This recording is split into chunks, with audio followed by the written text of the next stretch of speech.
It is the most wonderful time of the year, but it's also that time of the year, if you are pregnant and you are nearing the end of your pregnancy, you are very likely getting pressured into an unnecessary induction. And I know we just visited this topic a few weeks ago before Thanksgiving, but I want to share with you some information that I know that many of you have not heard yet.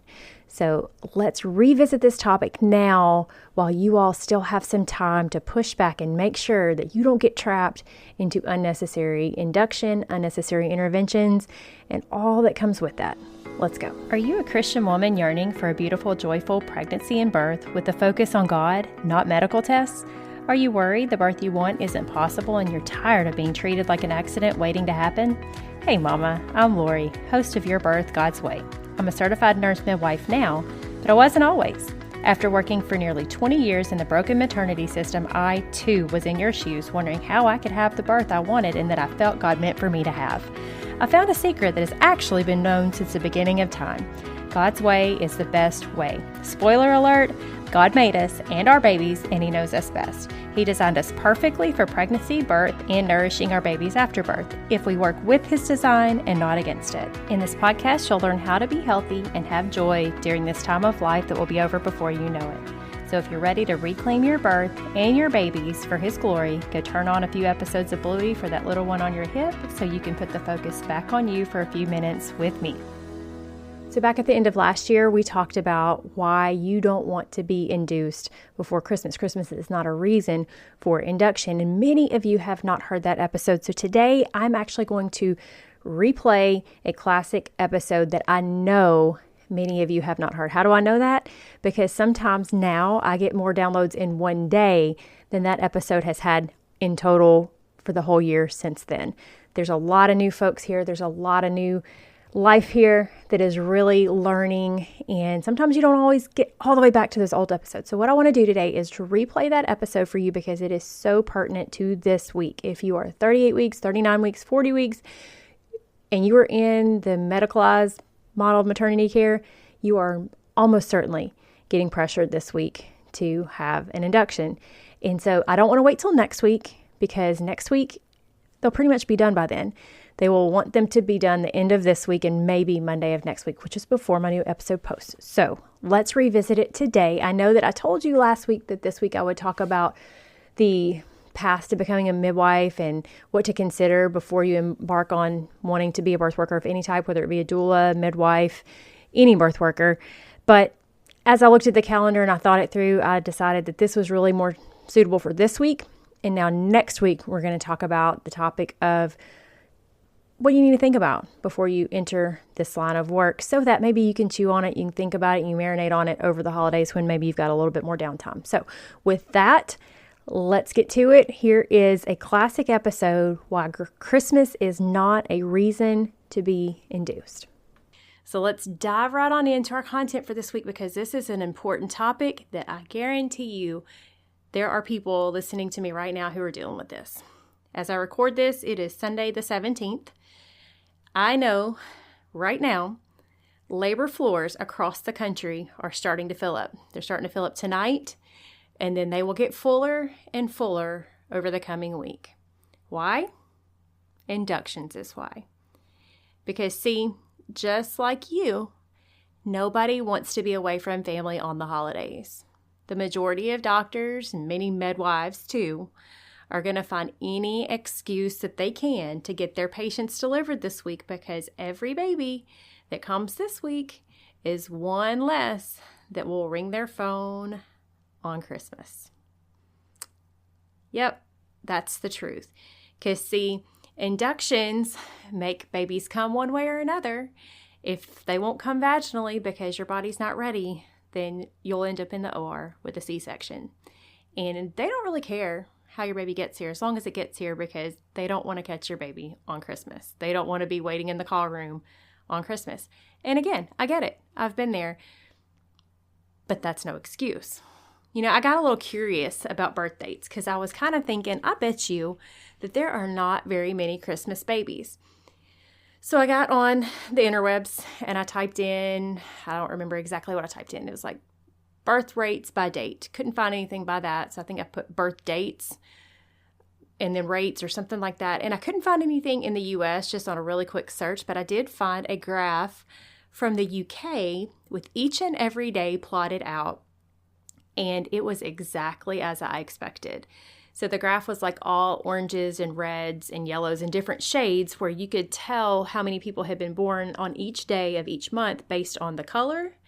And the entire graph was various shades of orange with maybe a few that were a little darker orange, except for 3 dates. I'll give you a minute to think about what you think those 3 dates are. Thinking? They are December 25th, December 26th, and January 1st. Yep, exactly what I expected. Is it really that many fewer babies are born on those dates normally? Well, of course not. If you go back in history before inductions were a thing, I guarantee you that the rates were even day to day. But see, nobody induces on Christmas Eve night. Because see, remember I said that labor floors are filling up tonight? When a provider brings you into the hospital at night, I guarantee you it's not about you. You know why I know that? Because they're starting your motherhood journey off with you being exhausted, because you're having to get up in the middle of the night to go in and do all this stuff in the middle of the night when you should be sleeping. Guess who's not awake in the middle of the night when you're getting induced? That doctor who sent you in. No, they're snoozing. They're not there. The nurses who are already scheduled to be there, they're there doing the work. The doctor's not there. You know why you're being induced in the middle of the night? Because they're really, really hoping you're going to deliver before supper time tomorrow. So on December 25th, we're not inducing the day before that, right? We're not inducing Christmas Eve night.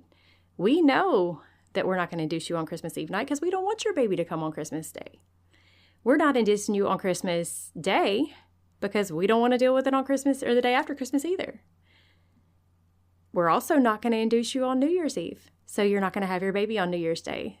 The lowest rates, the only 3 dates on the entire chart that was a pale yellow color. Remember I said most of the chart was various shades of orange, maybe a few reds? The only dates that were pale yellow, December 25th, 26th, and January 1st. You connect the dots. This does not happen naturally. This is a function of the world that we live in. So let me warn you right now, and please believe me, you are not an exception.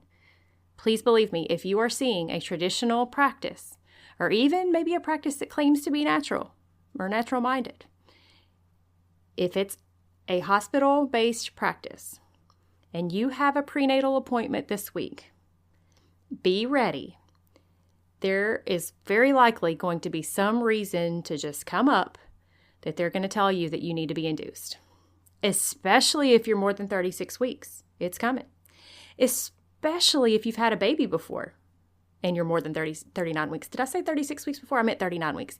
Especially if you're more than 39 weeks or if you've had a baby before. It's coming because they know that there's a decent chance that you're going to have your baby on Christmas. I'm going to try to make this episode quick because it is a busy week and I get that. But I need you to hang in there with me because this is so important. And even if you're not due right now, you might end up being due around some other holiday because bottom line, doctors don't want to be in the hospital on holidays. They want to be out having fun. So even if you're not due on Christmas, hang in there because this might be relevant to you at a different time. And just so you know, guess what? Some of you may already know this. My baby, my second baby, was due on Christmas Day.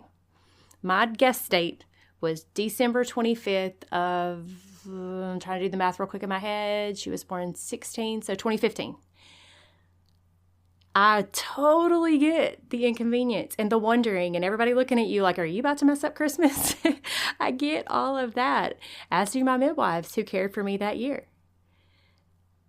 But guess what? I ended up giving birth on January 2nd. I missed all the holidays. Everything was over and everybody was back to normal by the time I had my baby when I just left it be. But if I had had my baby on Christmas, that would have been okay too. See, here's the thing.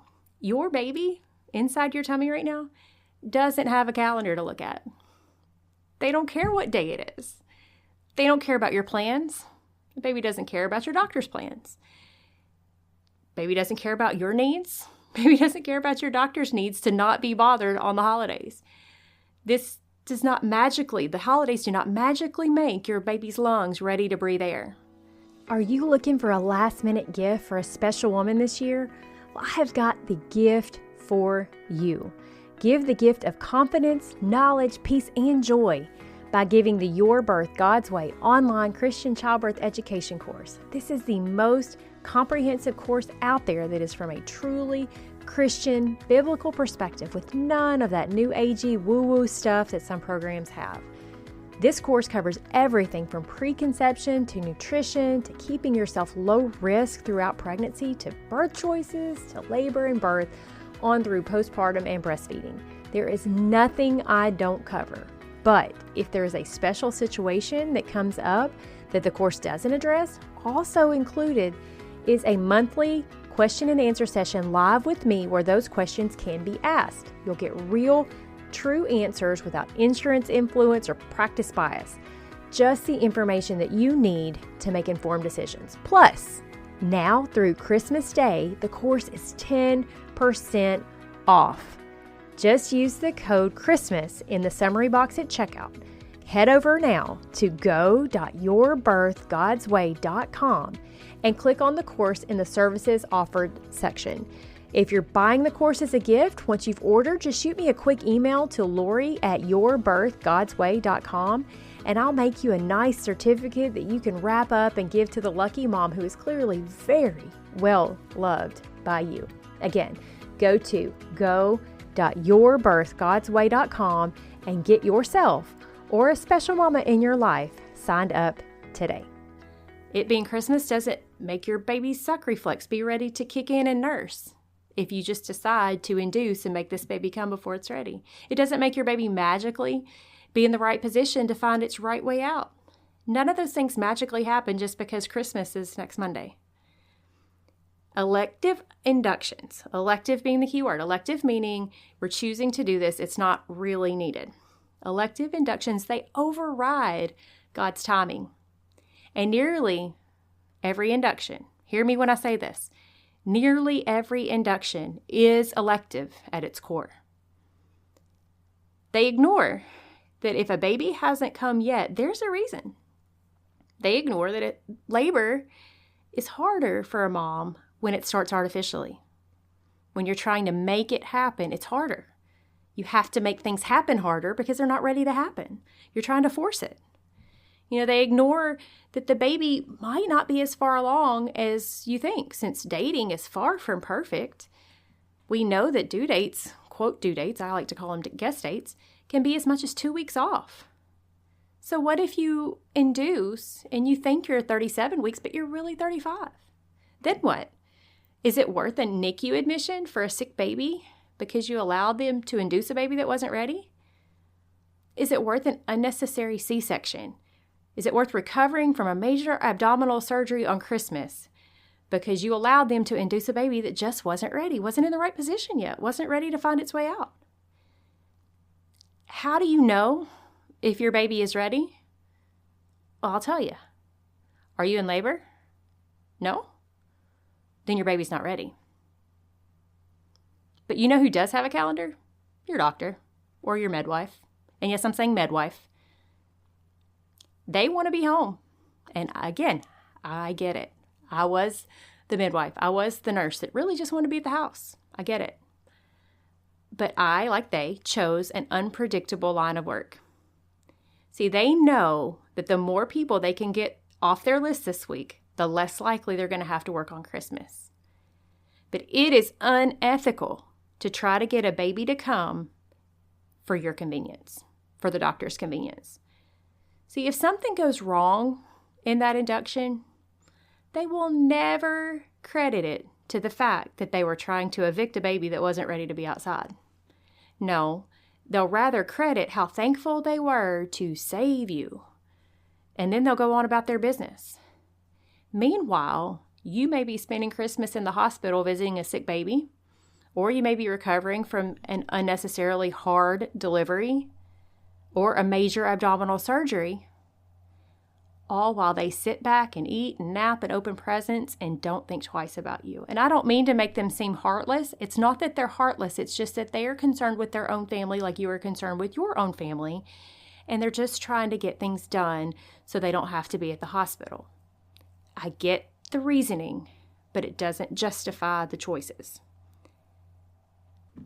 You see, your induction is going to be sold to you as being about you.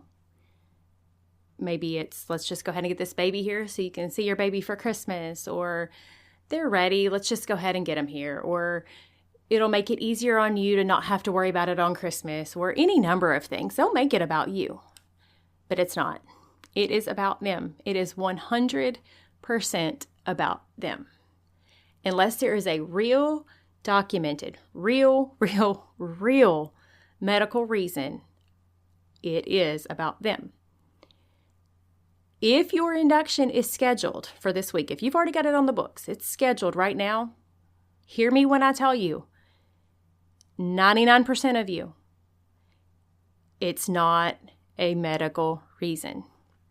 Unless there is something in your history that has caused this induction to be scheduled for a specific time, for some specific reason, it's not about you. It's elective. And I would even argue that maybe even that 1% of people who might have something going on that might need their induction to be at a certain time, the fact that they chose for it to just happen to fall on this week before Christmas is a little sketchy to me. Because why not last week? Why not next week? It's because of what they're trying to make happen, and that is that they don't want to have to deal with it on Christmas. How do I know that? How do I know that your induction is elective? I know that because if it was truly an urgent reason, if it was truly a medical reason, it would not be scheduled. It would have been done immediately. If it was truly something that was endangering your baby, it would have been scheduled at the time that was discovered. So what do? You simply say no thank you. It's just that easy. I know it's not easy to say that, but you can say it and they'll get over it. See, you don't have to defend your reasons. Remember, they chose this job. It comes with their job. It's part of the line of work. You can't make an unpredictable thing be predictable without consequences. And you don't need to be the one who might have to potentially pay those consequences. They don't have to like it. No is a complete sentence. And you can let them know that you believe that it is better for labor to come when it comes on its own, when it's time. And this whole discussion we're having right here, it's really just for folks having hospital births anyway. Because home birth attendants, birth center midwives, they don't do this because they can't. Neither would they if they could. See, at the hospital, the nurses are going to be there anyway. Honestly, they don't really care if you wait for labor. A lot of them are dreading this week because they know how many inductions they're going to have. How do I know that? Because I was them. It was a crazy busy week the week before Christmas. See, this is really all just about the provider. And this all goes back to choosing your provider wisely, way back in the beginning. Because it's the doctor that this choice impacts the most, or the midwife. They chose this line of work, but they don't want to have to work on Christmas. But here's the thing. They know it's possible, and they'll be okay. Don't waver on your plan because you feel bad and you want to not be the one that makes them have to come in. Feeling bad it's not a reason for induction. You need to put your baby first. You need to trust God more than you trust your doctor.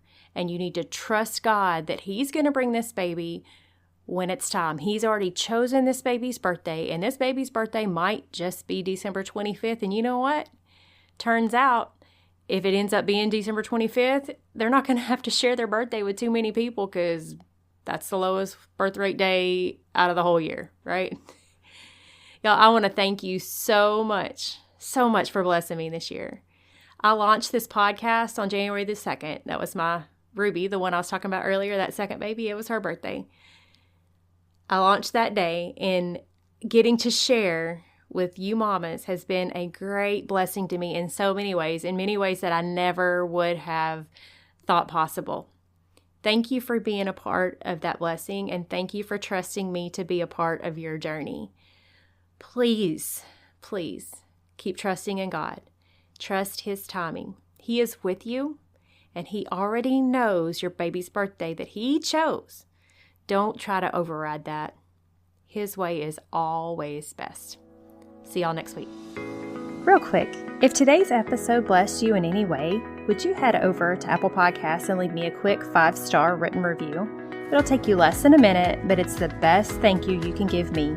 And it will help my show to reach more mamas just like you, so we can all find God's best for our families. I'll see you right back here in a few days.